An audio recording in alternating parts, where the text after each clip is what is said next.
Hey, YCharters, Lauck Olson here, bringing you the first in our series, YCharts 101, which is going to be a series of extremely short videos walking you through one really impactful workflow that hopefully you can apply to your investment practice.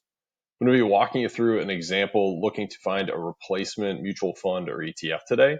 It's a really handy workflow when you're trying to find a replacement for a fund that might be lagging within one of your model portfolios, or maybe if you're doing some tax loss harvesting and you need to find a good alternative investment selection.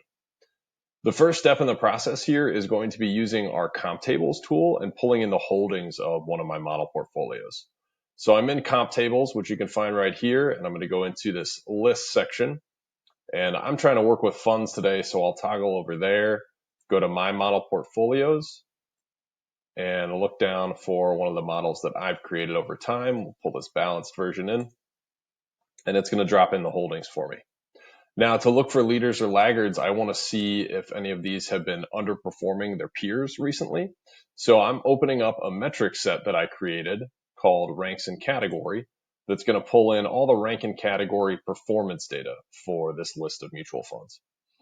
I'm going to filter by 3-year rank here, and we'll sort twice so that we're going from high to low, and I can see some of the worst funds on a 3-year basis and how they stack up to their peers. And what I'm looking for here is kind of consistent underperformance. So I'm seeing that this Parnassus fund didn't do too well, not only on a 3-year period, but also on a 5-year and a 1-year period. It's also quite expensive compared to its peers. Maybe I could look for something a little bit better here.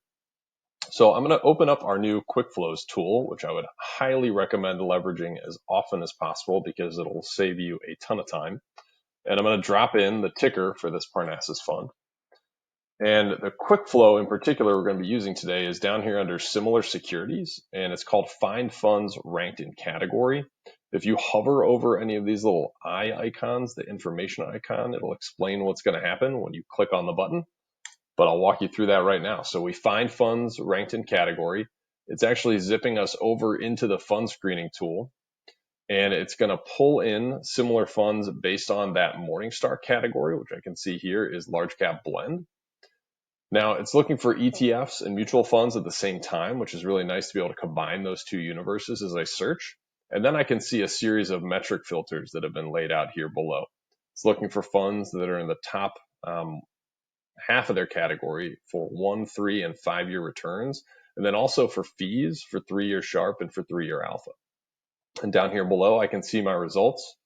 Maybe I sort and filter by one of these metrics that I prefer, or you may choose to add your own metrics using add metric column or add info column, depending on what's most relevant and important to you as you're searching for an alternative. You could also modify this. This screen is not set in stone. The quick flow just kind of gets you started. You could come in here and add additional metric filters or modify the universe even further to whittle down the available options. Last but not least, you might choose to take some of these top alternative targets here, pull them into the new comparison Quickflows tool, and go about your analysis that way.